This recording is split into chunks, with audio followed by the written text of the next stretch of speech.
The old town of Ravenshollow had a legend, one whispered through generations. It was said that if a certain black cat crossed your path under the full moon, you were cursed. Most dismissed it as mere superstition, but Evelyn didn't. She knew the stories were true. She had seen the cat once, years ago, when she was just a child. A sleek midnight black feline with piercing yellow eyes had sat on her doorstep watching.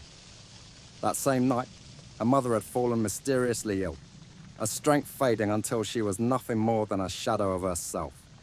No doctor could explain it, and no cure could be found. By the next full moon, her mother was gone. Now, years later, Evelyn had returned to the house she swore she'd never set foot in again. The air was thick with dust and memories, the weight of the past pressing down on her. She was only here to settle affairs, sign papers and leave. But as she stepped inside, she felt it, a presence, watching. The sun had barely set when she heard the first sound, a soft, rhythmic tapping against the window.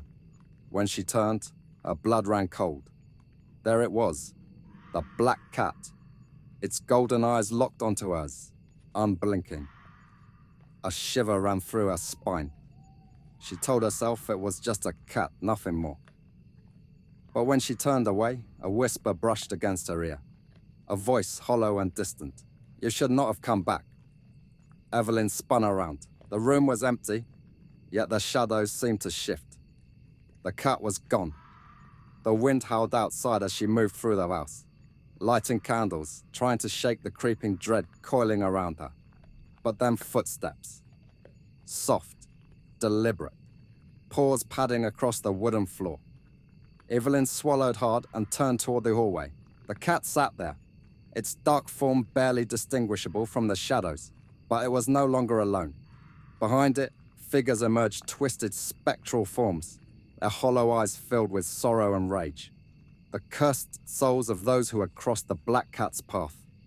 Evelyn stumbled back, her breath coming in short gasps.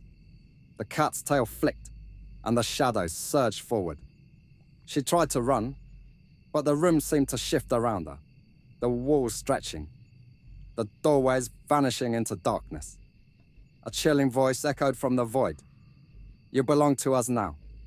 The candlelight flickered once, then died. And in the silent house of Ravenshollow, the black cat sat once more, waiting for the next visitor foolish enough to return.